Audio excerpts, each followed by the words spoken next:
Bismillahirrahmanirrahim. Assalamualaikum warahmatullahi wabarakatuh. Saya Ainul Fatini Nazura binti Rosli, nombor matrik A190510.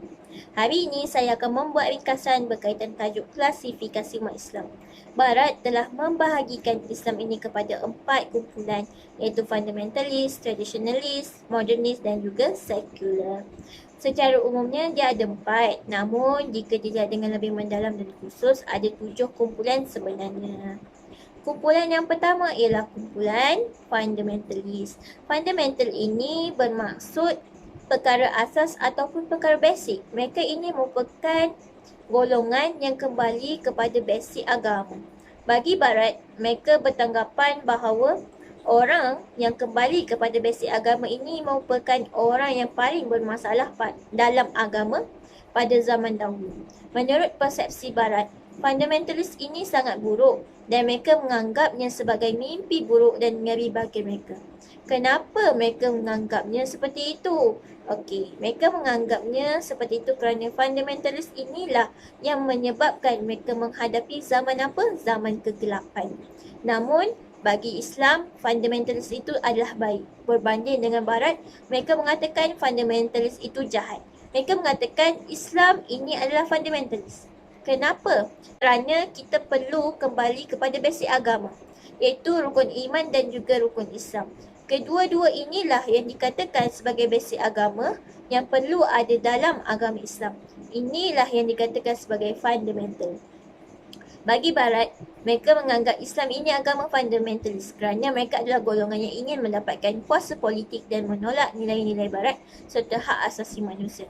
Dalam fundamentalis ini, mereka berusaha untuk menjadikan negara Islam sebagai negara yang tertegak hukum Islam dalamnya.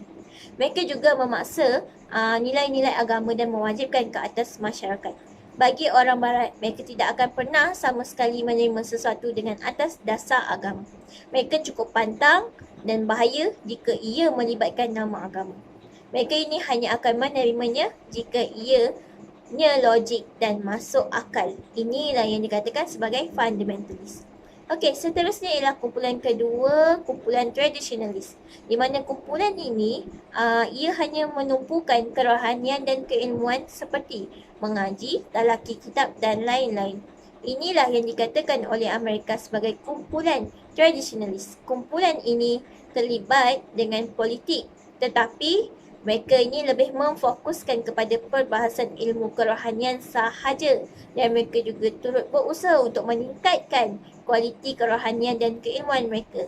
Mereka juga tidak menerima moden. Kenapa mereka tidak menerima moden? Kerana mereka ini lebih bersifat pesimis terhadap kemajuan. Mereka tidak akan mengambil pendekatan yang keras dan juga tidak akan mengambil pendekatan yang serius terhadap bidang politik. Contoh bagi kumpulan kedua ini ialah seperti kumpulan Al-Arqam, kumpulan Sufi dan tarikat dan lain-lain. Okey, seterusnya ialah kumpulan ketiga. Kumpulan ketiga ialah kumpulan modernis, di mana kumpulan ini merupakan golongan yang konon yang membawa agenda pembaharuan yang ideal, akan tetapi ianya hanya boleh mengikut aspirasi Barat atau Amerika sahaja. Ataupun lebih tepat lagi, nak dikatakan mereka ini mahu menjadikan Islam ini sebahagian daripada kemajuan global ataupun dalam arti kata lain ialah bahsuai agama. Sebab itulah golongan modernis ini sangat menguntungkan Barat. Golongan ini juga turut berusaha untuk memodernkan dan memperbaharui Islam sesuai dengan tuntutan zaman sekarang. Berdasarkan apa? Berdasarkan akal fikiran mereka. Mereka juga turut berpandangan bahawa mereka perlu meninggalkannya kerana undang-undang Islam itu katanya kelihatan sangat lapuk, tidak mengikut perkembangan peredaran semasa. Kumpulan ini juga turut menolak semua undang-undang Islam. Okey, kumpulan yang terakhir ialah kumpulan keempat, iaitu sekular. Di mana sekular ini ialah mereka yang tidak kisah tentang agama, mereka yang menolak agama, radikal dan mainstream. Golongan ini dia lebih memfokuskan kepada untuk mengikut acuan Barat, termasuk pemerintahan yang ada dan juga tokoh pemikir mereka. Dalam sekular ini terdapat dua golongan. Yang pertama ialah golongan yang menolak agama sebagai asas pemerintahan dikenali sebagai radical sekular, dan yang kedua ialah golongan yang selektif dalam memilih agama sebagai asas pemerintahan dikenali sebagai mainstream sekular. Sekian, terima kasih.